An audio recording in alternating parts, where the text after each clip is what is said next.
Hello मेरे प्यारे बच्चों, तो कैसे हैं आप लोग। आई होप आप लोग बहुत अच्छे होंगे और घर पर रह करके, कॉलेज भी जा करके, अपनी कोचिंग भी जहां भी कर रहे हैं वहां पर भी जा करके बहुत अच्छे से अपनी पढ़ाई कर रहे होंगे।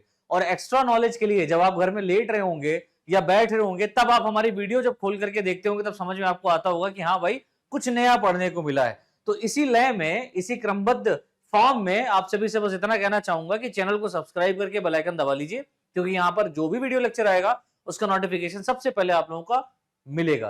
तो स्वागत है आप सभी का आपके अपने इस YouTube channel Sumit Rana BSc classes में, जहां पर बच्चों हम लोग यहां पर 5th सेमेस्टर की क्लास लेकर के चल रहे हैं। और 5th सेमेस्टर में हम लोग बॉटनी का ये पहला पेपर, और उस पहले पेपर में पहली यूनिट हम कवर कर रहे हैं। ठीक है, तो आज का जो हमारा टॉपिक होने वाला है बच्चों, वो होने वाला है प्लांट वाटर रिलेशनशिप्स।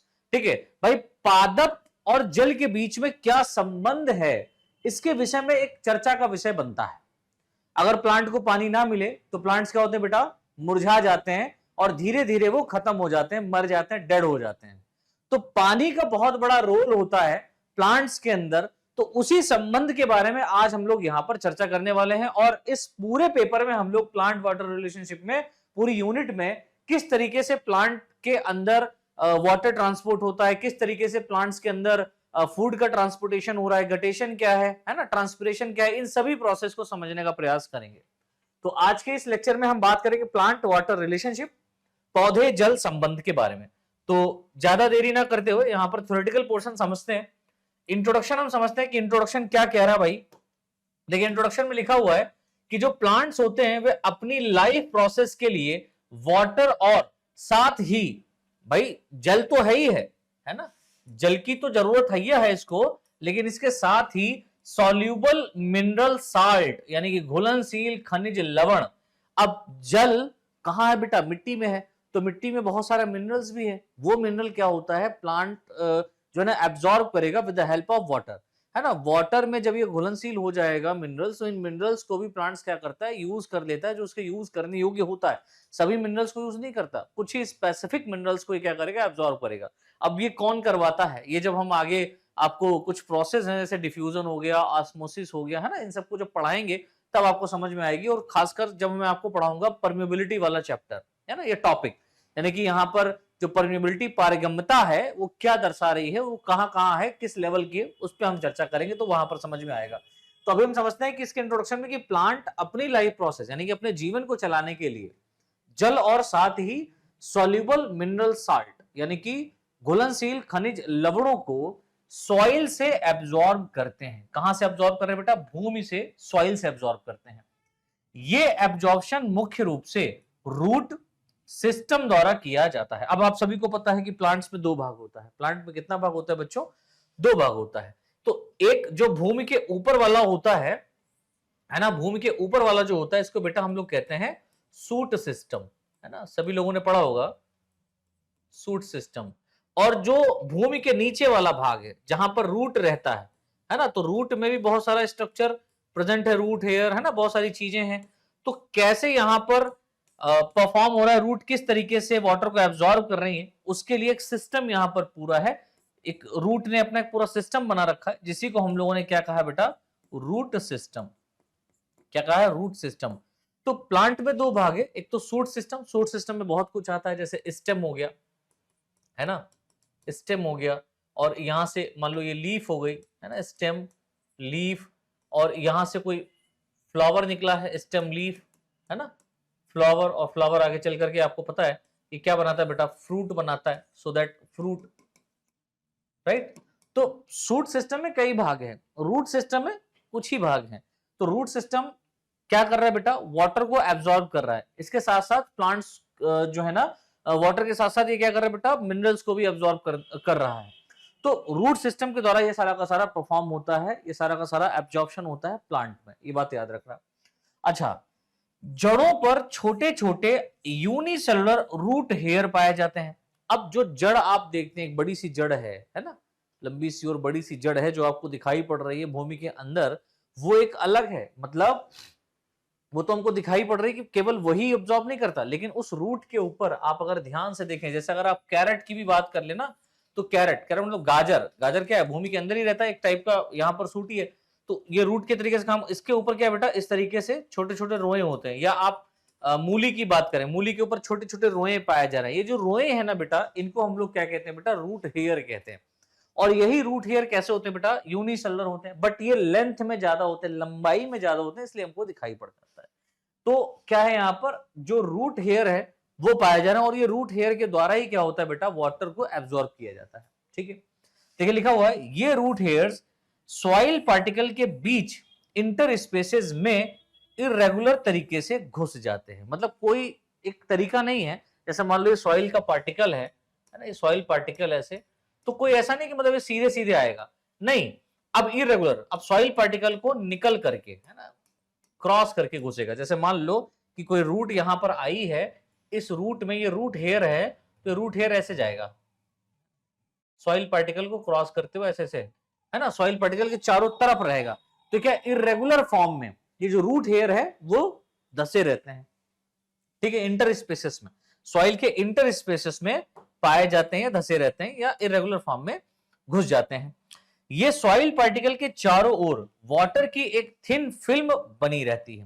मतलब जो सॉइल पार्टिकल है, अब सॉइल पार्टिकल के चारों तरफ जो वाटर का एक थिन फिल्म लेयर बना है ना, एक थिन फिल्म लेयर बना है, वाटर की एक थिन फिल्म बनी है या लेयर बनी है, उसे रूट हेयर इसी थिन फिल्म से वाटर को एब्जॉर्ब करते हैं। तो जो रूट हेयर होते हैं ना बेटा, वो इन्हीं वाटर के चारों तरफ ऐसे, मान लो ये वाटर पार्टिकल है, इतना बड़ा होता नहीं, दिखा रहा हूं मैं आपको समझाने के लिए, और उसके चारों तरफ ये इस तरीके से एक लेयर बना हुआ है वाटर का।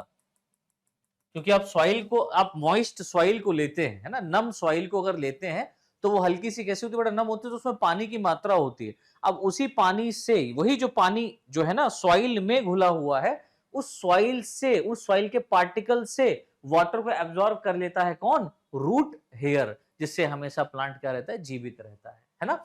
आगे देखिए लिखा हुआ है एक पॉइंट इंपॉर्टेंट, इसलिए रूट हेयर को एब्जॉर्प्शन के लिए स्पेशली एडेप्टेड स्ट्रक्चर माना जाता है। तो सॉइल से वाटर को एब्जॉर्ब कौन करता है, रूट हेयर करता है। कौन करता है, root hair.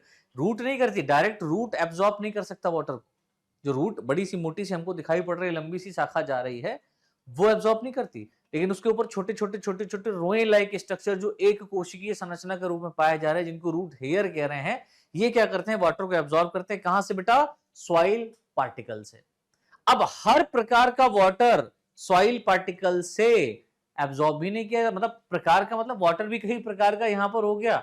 In the basis of the soil particle, soil particle में वाटर कैसा है ना, एडेप्टेड फॉर्म में है, मतलब एडजॉर्ब है, या वहां पर केवल पाया जा रहा है, या बहुत ज्यादा फॉर्म में पाया जा रहा है। इस लेवल पर हम एक नेक्स्ट लेक्चर में पूरा वाटर का जब सिस्टम पढ़ेंगे, पूरा वाटर ही पढ़ेंगे, है ना। तो वाटर के कई प्रकार वहां पर है, 3-4 प्रकार के हैं वाटर वहां सॉइल में प्रेजेंट होते हैं, 3-4 प्रकार से वाटर, वाटर 3-4 प्रकार से, वाटर 3-4 प्रकार का नहीं है, तो थोड़ा कंफ्यूजन दूर करिएगा। वाटर 3-4 प्रकार से सॉइल पार्टिकल में रहता है, तो उसको कौन कौन सा एब्जॉर्बेबल होता है, कौन कौन सा एब्जॉर्बेबल नहीं होता है, इस पे भी हम चर्चा करेंगे। ठीक है, तो मैंने बताया इसीलिए जो रूट हेयर होता है वो एब्जॉर्प्शन के लिए स्पेशली एडेप्टिव स्ट्रक्चर माना जाता है। आगे देखिए बेटा, अब हम बात करते हैं cell as a physiological unit. जो कोशिका है, इसे हम लोग क्या कह रहे हैं बेटा, फिजियोलॉजिकल यूनिट के नाम से जानते हैं या मानते हैं। देखिए लिखा हुआ है, सेल लिविंग ऑर्गेनिज्म की बेसिक बिल्डिंग ब्लॉक होती है। हम सब जानते हैं जो कोशिका है, वो कोई भी लिविंग ऑर्गेनिज्म है, उसका एक बेसिक बिल्डिंग ब्लॉक कौन होता है बेटा, कोशिका होती है। यानी कि उसका जो पूरा ढांचा बना है, जैसे एक मकान हम लोग बनाते हैं तो उसमें ईंट लगाते हैं, तो मकान की बेसिक यूनिट क्या हो गया, ईंट हो गया ना, ईंट हो गया ना। इसी तरीके से हमारे बॉडी का जो बेसिक यूनिट है, जो पूरा बना हुआ है, बॉडी किससे बना है, सेल से मिलकर के बना है, ऑब्वियस सी बात है।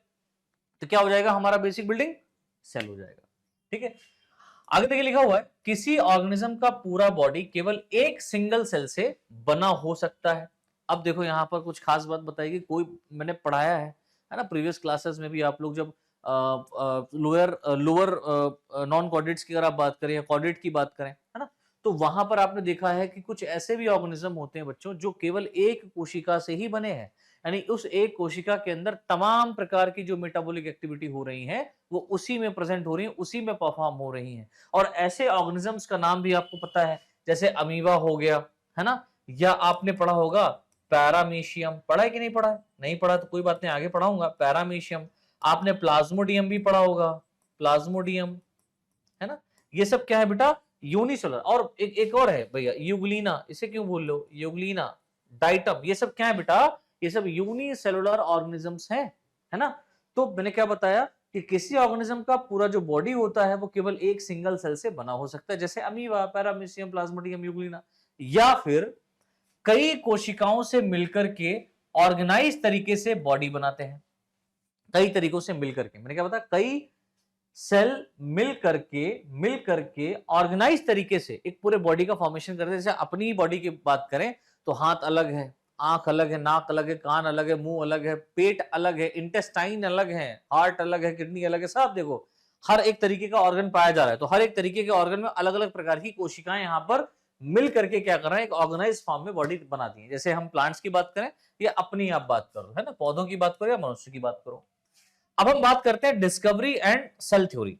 ये भी मतलब थोड़ा सा बेसिक लेवल पर हम यहाँ पर चल रहे हैं। डेफिनेटली जब हम लोग आगे बढ़ेंगे, डिटेल में चीजों को कवर करेंगे, तो आपको थोड़ा सा ये बात पता होना चाहिए, है ना, बेसिक रिक्वायरमेंट जो है या बेसिक चीजें हैं वो पता होना चाहिए। तो हमारा जो एसआर बेसिक क्लासेस है बेटा, ये बेसिक से एडवांस की तरफ ही चलता है। आपको बेसिक चीजें पहले क्लियर हो, उसके बाद में हम एडवांस जब चीजें लेकर के आएंगे तब आपको क्लियर रहेगा कि हाँ भाई ये बात तो सर ने पहले बताई थी उस वाले लेक्चर में, है ना। तो ये चीज आप लेकर के चलें।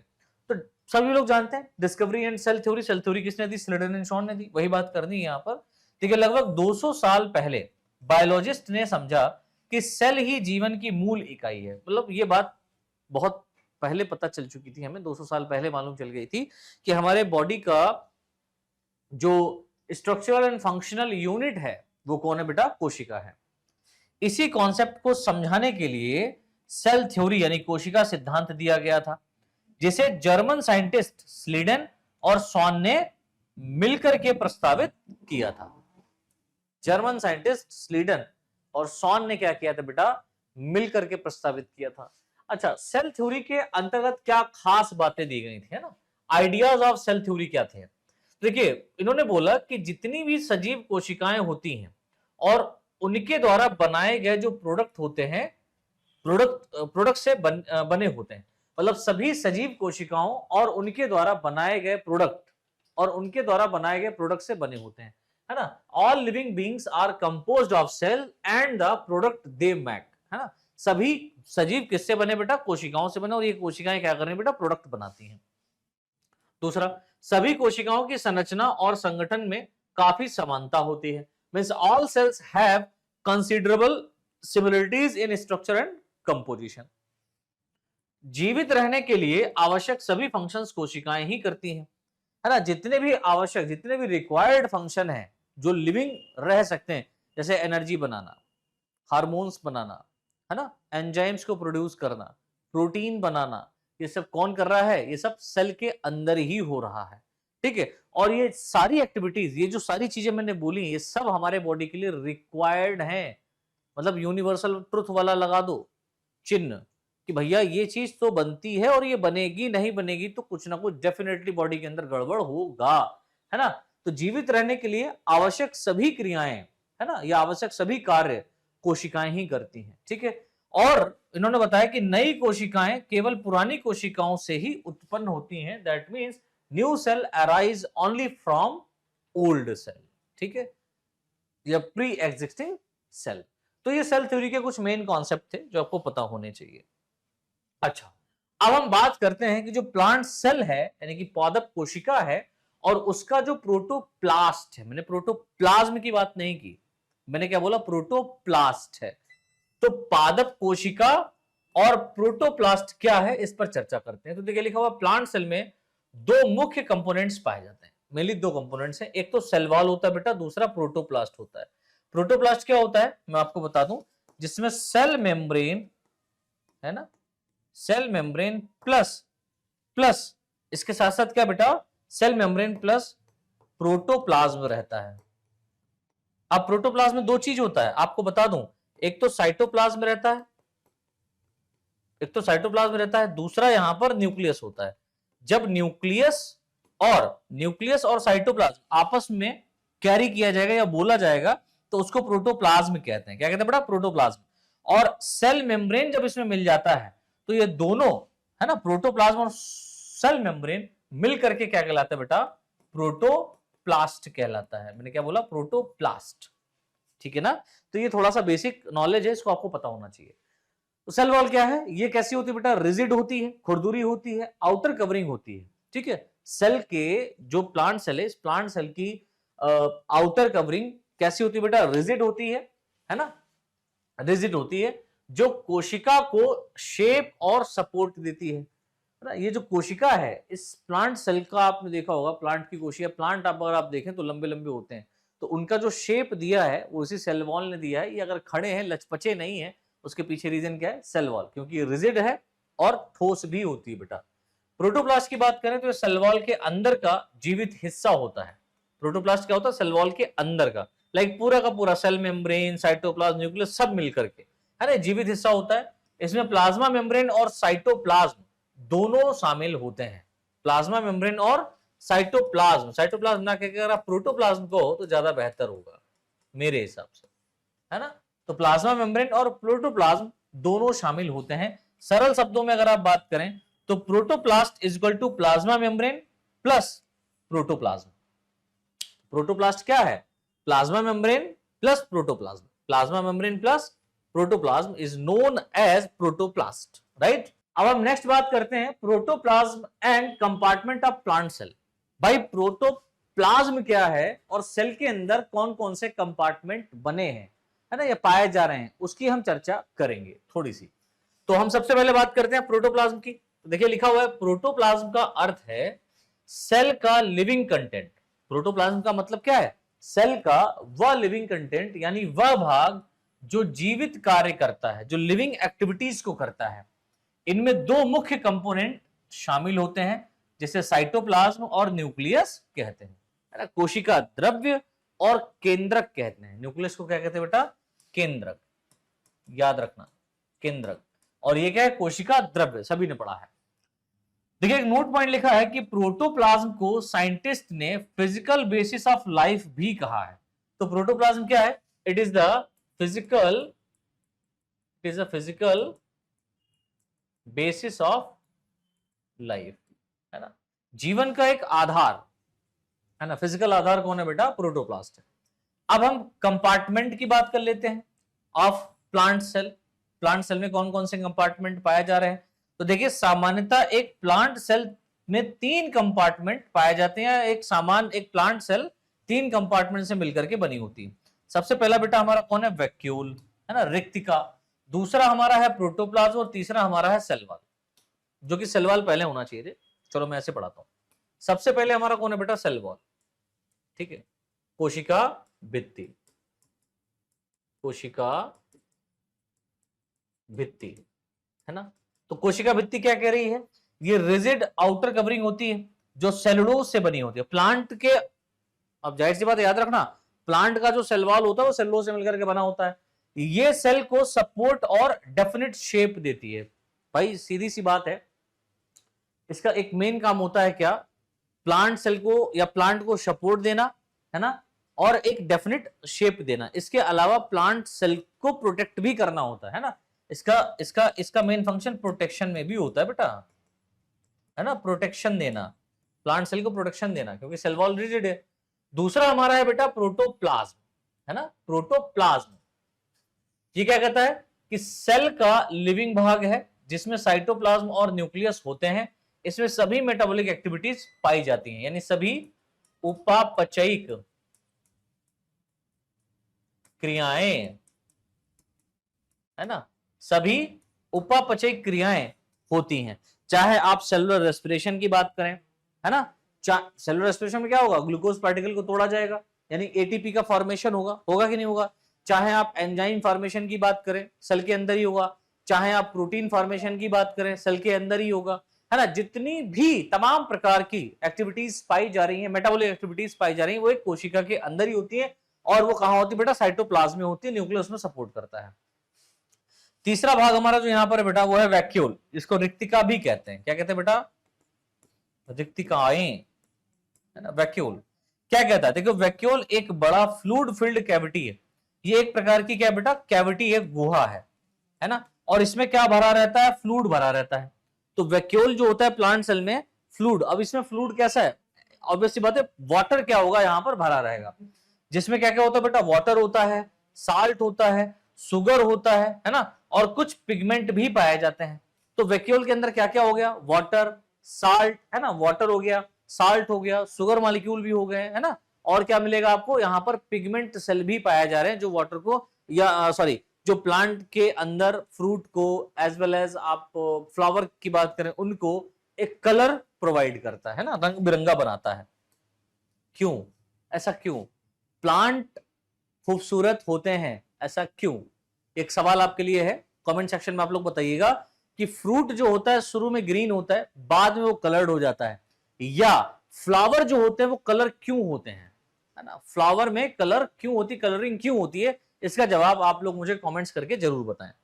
अच्छा नहीं पता तो मैं फिर आपको एक बार बता दूंगा, आप लोग बोलिएगा, पूरा एक्सप्लेन कर दूंगा। ये स्टोरेज और टर्जिडिटी, अब देखो स्टोरेज मतलब इकट्ठा करना, किसी चीज को स्टोर कर रहा है, अब जाहिर सी बात है पानी को स्टोर कर रहा है, साल्ट को स्टोर कर रहा है, शुगर को स्टोर कर रहा है, पिगमेंट्स को क्या कर रहा है, स्टोर ही तो कर रहा है। और टर्जिडिटी कहने का मतलब होता है कठोरता, यानी कि सेल कैसी है बेटा, टर्जिड है, एकदम टाइट है। टर्जिडिटी मतलब टाइट होना, सेल का टाइट होना, बनाए रखने में मदद करता है। तो वैक्यूल क्या कर रहा है बेटा, वैक्यूल स्टोरेज और टर्जिडिटी में सहायता कर रहा है। ठीक है, ये तो बात हो गया हमारा compartment of a plant cell. Plant cell में कितने कंपार्टमेंट है। अब हम बात करेंगे मेम्ब्रेन सेपरेटिंग कंपार्टमेंट।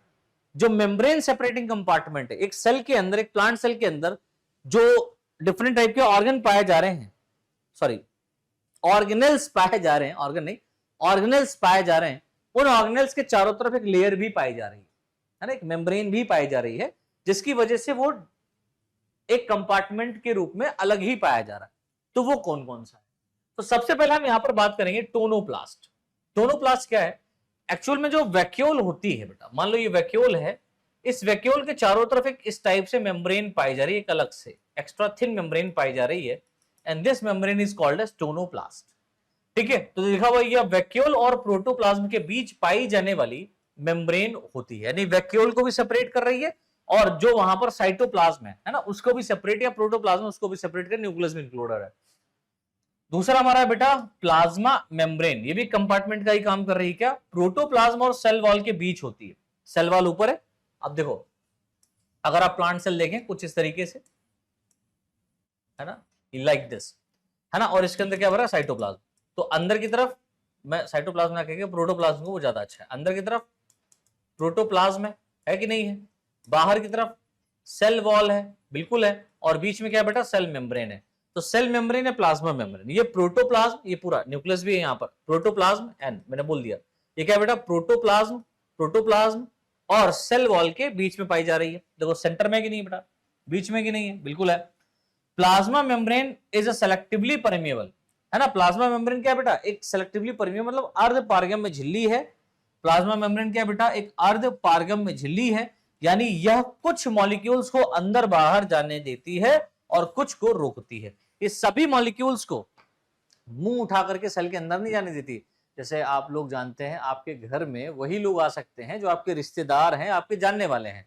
क्या रोड पे अगर आपका मकान है, जैसा मेरा है, तो क्या रोड पे जो भी निकल रहा है वो क्या घर में आ जाता है? नहीं, वही आएगा जिससे हमारी जान पहचान है, उसी को ही हमने क्या दे रखी, परमिबिलिटी दे रखी है ना। और ऐसा क्या होता है, रेस्ट्रिक्शन है भाई, सीधी बात है, कोई किसी के घर में घुसेगा तो जाहिर सी बात है चोर कहलाएगा।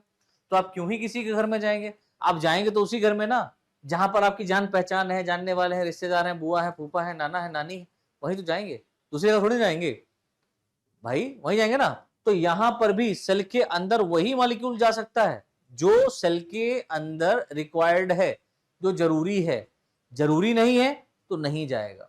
कौन रोकता है? सेल मेम्ब्रेन रोकती है। हमारे घर में आने से लोगों को कौन रोकता है? घर के बड़े बूढ़े, है ना। दूसरी बात क्या है कि भैया एक गेट लगा हुआ है, उस गेट को खोलने की हिम्मत थोड़ी ना किसी को होती है। अगर आपके रिश्तेदार भी आते हैं और अंदर से बंद और अंदर डॉगी है, तो पहले बेल बजाते हैं, फिर वो बताते हैं हम हैं, कुत्ता बांध लो अपना। फिर आप कुत्ता बांध देते हो, फिर वो अंदर आते हैं डर के मारे, समझ रहे हो मेरी बात को। और कुछ तो ऐसे ही धड़ल्ले चला रहे हैं, मेरे नानी के घर जा रहे हैं, आप गेट खुला हुआ घुस गए अंदर। क्या हर कोई घुस जाता है? नहीं। तो सेलेक्टिवली परमिएबल मींस जो सेलेक्ट कर करके अंदर चीजें आती हो या मॉलिक्यूल्स आए, उनको कौन करता है बेटा? प्लाज्मा मेम्ब्रेन करती है। तो plasma membrane is a selectively permeable membrane, अर्ध पारगम्य झिल्ली, आधे मॉलिक्यूल्स को अंदर आने देती है, आधे मॉलिक्यूल्स को बाहर जाने देती है और आधे मॉलिक्यूल्स को रोकने का काम करती है। सभी अंदर चले जाएंगे मुंह उठा करके तो सेल के अंदर जो रिक्वायर्ड चीजें वो भी डैमेज हो सकती है, खराब हो सकती है ना। जो रिक्वायर्ड है वो आएगा।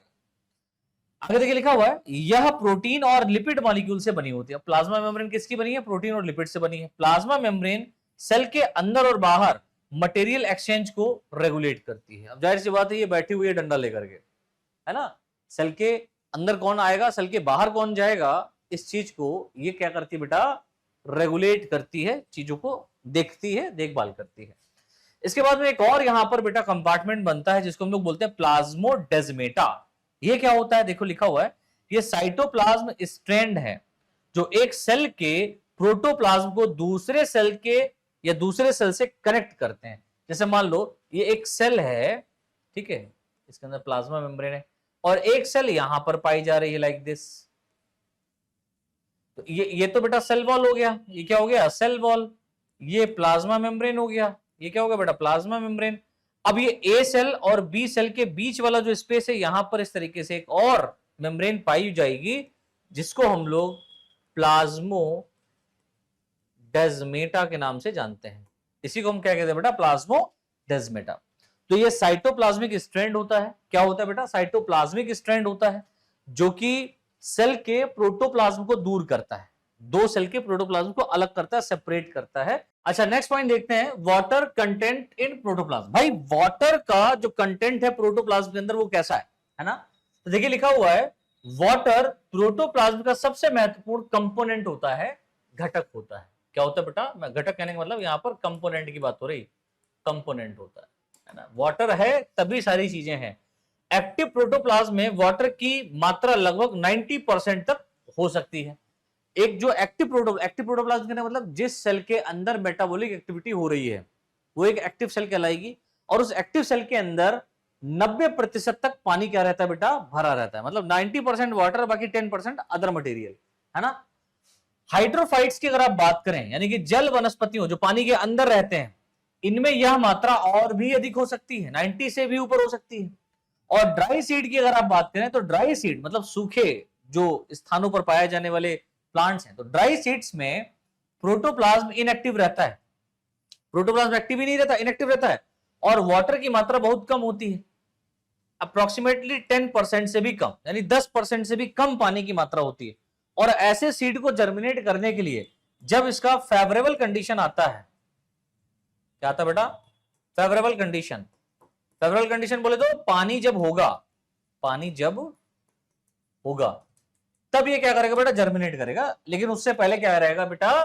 ये कम ही रहेगा, मतलब पड़ा रहेगा सूखा सूखा। तो इस तरीके से मेरे प्यारे साथियों हमारा ये कंप्लीट होता है। आज का जो टॉपिक हमारा रहा है बेटा उसमें हमने प्लांट वाटर रिलेशनशिप के बारे में अच्छे से समझा। आई होप आपको ये समझ में आया होगा। अगर आया है तो वीडियो को लाइक जरूर करें, शेयर करें, क्योंकि एक इंफॉर्मेटिव वीडियो था, बेसिक वीडियो था। आगे हम लोग बहुत सारे कॉन्सेप्चुअल चैप्टर, कॉन्सेप्चुअल टॉपिक को यहां पर कवर करने वाले हैं। तो उसके लिए आपको चैनल को सब्सक्राइब जरूर कर लेना है, बेल आइकन दबा लेना है, जिससे जो भी वीडियो लेक्चर यहां पर जब भी पड़ेगा उसका नोटिफिकेशन आप तक पहुंचेगा और आप अपनी अच्छे से तैयारी कर पाएंगे। तो मिलते हैं बच्चों नेक्स्ट क्लास में। आज के लिए इतना ही। आप सभी को जय हिंद, जय भारत।